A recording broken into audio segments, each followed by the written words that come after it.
Hello दोस्तों, राधे राधे। मेरे channel पर आप सभी का स्वागत करते हैं। देखिए, वैभव लक्ष्मी व्रत का बहुत ही महत्व है।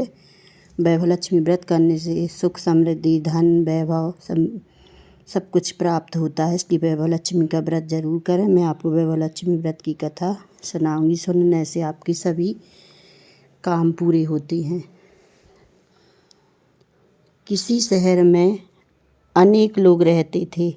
सभी अपने अपने कामों में लगे रहते थे। किसी को किसी की परवाह नहीं थी। भजन कीर्तन भक्ति भाव दया माया परोपकार जैसे संस्कार कम हो गए। शहर में बुराइयां बढ़ गई थीं। शराब जुआ रेस ब्रह्मचार चोरी डकैती वगैरह बहुत से गुनाह शहर में होते थे। इनके बावजूद शहर में कुछ अच्छे लोग भी रहते थे। ऐसे ही लोगों में शीला और उनके पति की गृहस्थी मानी जाती थी। शीला धार्मिक प्रकृति की और संतोषी स्वभाव वाली थी।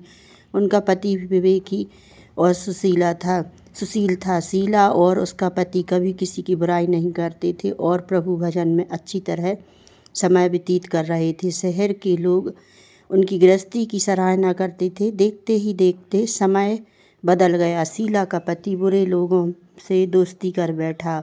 अब वह जल्द से जल्द करोड़पति बनने के ख्वाब देखने लगा, इसलिए वह गलत रास्ते पर चल पड़ा। फलस्वरूप वह करोड़पति बन गया, यानी रास्ते पर भटकते भिखारी जैसी उसकी हालत हो गई थी।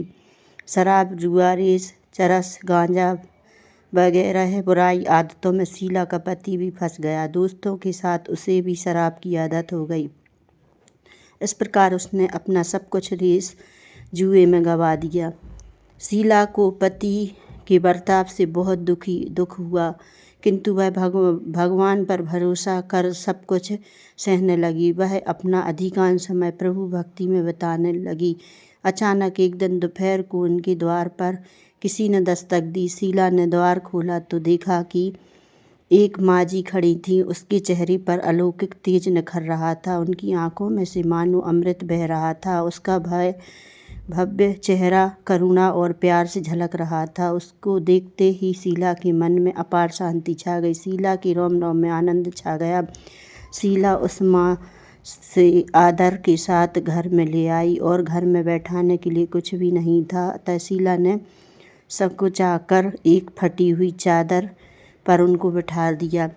माँ जी बोली, क्यों शीला, मुझे पहचानी नहीं? हर शुक्रवार को लक्ष्मी जी के मंदिर में भजन कीर्तन के समय मैं भी वहाँ आती हूँ। इसके बावजूद शीला कुछ समझ नहीं पा रही थी। फिर माँ जी बोली, तुम बहुत दिनों से मंदिर नहीं आई थी, इसलिए मैं तुम्हारे पास आ गई हूँ। माँ जी के अति प्रेम भरे शब्दों से शीला का हृदय पिघल गया। उसकी आंखों में आंसू आ गए और वह बिलख बिलख कर रोने लगी। माँ जी ने कहा, बेटी, सुख और दुख तो धूप और छाँव जैसे होते हैं। धैर्य रखो बेटी, मुझे तेरी सारी परेशानी पता है। माँ जी के व्यवहार से शीला को काफ़ी सबल मिला और सुख की आस में उसने माँ जी को अपनी सारी कहानी सुनाई। कहानी सुनकर माँ जी ने कहा, कर्म की गति न्यारी होती है। हर इंसान को अपने कर्म भुगतने ही पड़ते हैं, इसलिए तू चिंता मत कर। अब तू कर्म भुगत चुकी है। माँ जी के व्यवहार शीला यह सुनकर आनंदित हो गई। शीला ने संकल्प करके आंखें खोली तो सामने कोई न था। वह विस्मित हो गई कि माँ जी कहाँ गई। शीला को तत्काल यह समझते देर न लगी कि माँ जी और कोई नहीं, साक्षात लक्ष्मी जी ही थीं। दूसरे दिन शुक्रवार था। सवेरे स्नान करके स्वच्छ कपड़े पहनकर शीला ने माँ जी द्वारा बताई हुई विधि से पूरे मन से व्रत किया। आखिरी में प्रसाद वितरण हुआ। यह प्रसाद पहले पति को खिलाया। प्रसाद खाते ही पति के स्वभाव में फर्क पड़ गया। उस दिन उसने शीला को मारा नहीं, सताया भी नहीं। शीला को बहुत आनंद हुआ। उनके मन में वैभव लक्ष्मी व्रत के लिए श्रद्धा बढ़ गई। शीला ने पूर्ण श्रद्धा भक्ति से 21 शुक्रवार तथा वैभव लक्ष्मी व्रत किया। 21वें शुक्रवार को माँ जी के कहे मुताबिक उद्यापन विधि करके 7 स्त्रियों को वैभव लक्ष्मी व्रत की शीला ने पूर्ण श्रद्धा से भक्ति